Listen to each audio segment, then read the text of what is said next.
Hello everyone, welcome back to my channel. I hope you all are doing well and you are preparing well for the DBT-JRF examination. So this is the day 16 of the free BET crash course in which I will discuss some important questions from the biochemistry section. And please hit the like button if you like my efforts and subscribe my channel if you want more from this channel. So please watch till the end and do include the notes in your notebook also. So this is the question number 1, which says that what determines a protein function? Its structure, N-terminal amino acid, aromatic amino acid, or none of the above. So the correct answer for this question is A, its structure. So this function of a protein is decided through its structure. यानी जैसा structure होता है वैसा ही protein अपना function भी perform करता है. This is a very simple question and it is frequently asked in the GATE and CSIR also, so you can prepare it well. Now this is the second question and the most important question which is frequently asked in CSIR and GATE also apart from the DBT, that why is the peptide bond planar? You have to answer that the reason behind the planar nature of a peptide bond is what? So is it a bulky side chain which prevents the free rotation around the bond, or it exhibits partial double bond character, or hydrogen bonding between the NH and carbonyl group which limits its movement, or none of the above?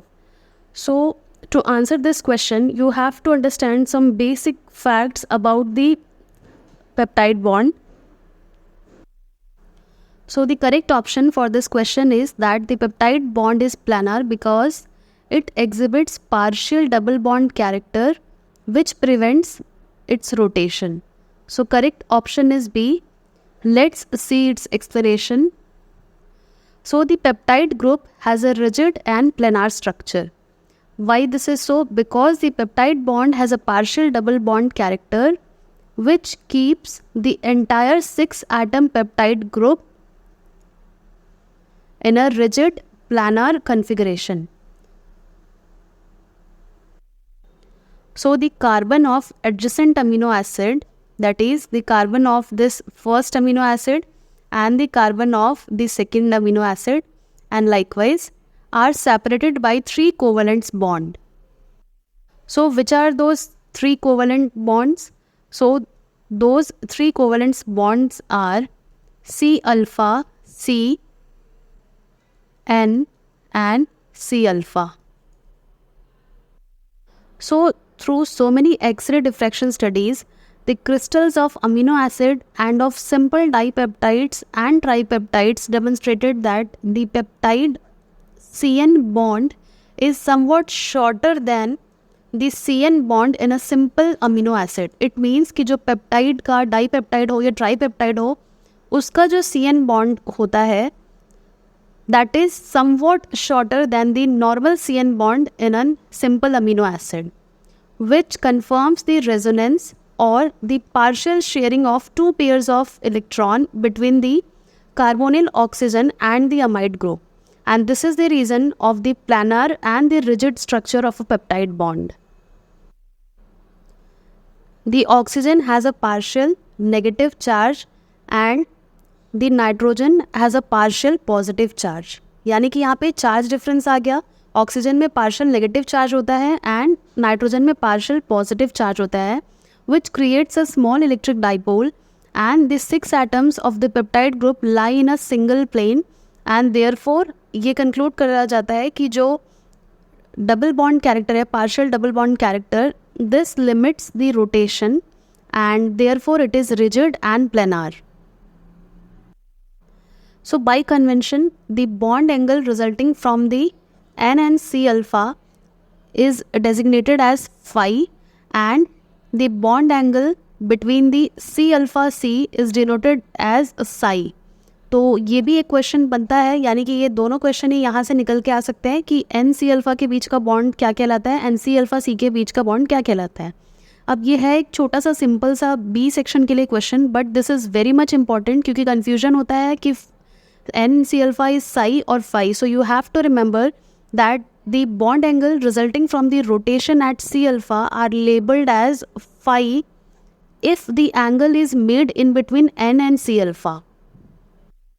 And the bond angle is termed as psi if it is in between the C alpha and the C. तो याद रखना है CC के बीच में है तो वो psi होगा और NC के बीच में है तो वो phi होगा. You can remember it from here also. The angle between N and C alpha is phi and the angle between C alpha and C is psi. ये psi है और N C alpha के बीच में phi है. Now the next question, third one. Which of the following amino acid residue would most likely be buried in the interior of water-soluble globular protein?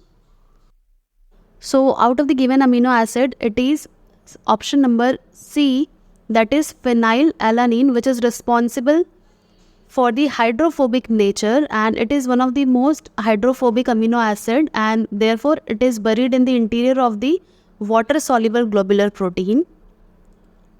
So correction, यहाँ पे मैंने explanation भी include किया है. Phenylalanine is one of the most hydrophobic amino acid, and due to the fact that it is composed of phenyl group and because of the phenylalanine, it is always found in the interior of water-soluble globular protein when it is in aqueous solution. So आपको याद रखना है कि phenylalanine इसका answer है.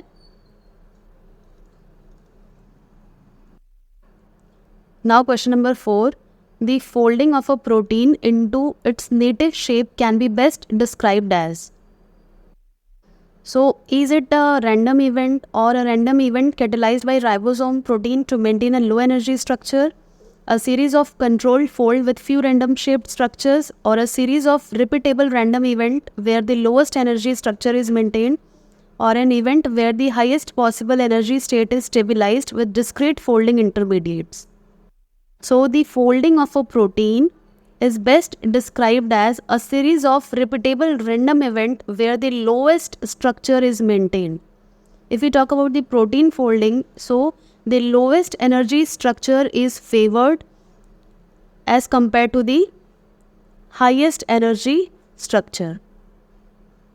Option was option D, a series of repeatable random event where the lowest energy structure is maintained. Now the fifth question. Two-dimensional or 2D electrophoresis is a combination of what two techniques? Is it a combination of isoelectric focusing and affinity chromatography, or ion exchange chromatography and SDS page, or affinity chromatography and SDS page, or isoelectric focusing and SDS page, or isoelectric focusing and IEC, that is ion exchange chromatography? So basically the two-dimensional electrophoresis is a combination of isoelectric focusing and SDS electrophoresis. So इसका मतलब है कि option D जो है वो correct है. So 2D electrophoresis is a combination of isoelectric focusing and SDS page. So this isoelectric focusing and SDS page, that is 2D electrophoresis, permits the resolution of complex mixture of protein, which is a sensitive and analytical method than either electrophoretic method alone. So 2D electrophoresis separate proteins of identical molecular weight that differ in their isoelectric point, or protein with similar pi values but different molecular weight. दो techniques का combination होता है, इसलिए अगर दो protein अपने pi में differ होते हैं या फिर अगर पीआई सिमिलर हो, आसपास हो और उनका मॉलिक्यूलर वेट अलग अलग हो, then what do we use? We use this 2D electrophoresis. So this was all for today. So practice this question, and अगर आपको मेरा ये वीडियो अच्छा लगा हो, hit the like button and subscribe my channel for more such videos, and practice a lot because बहुत कम time बचा है एग्ज़ाम के लिए, and all the very best.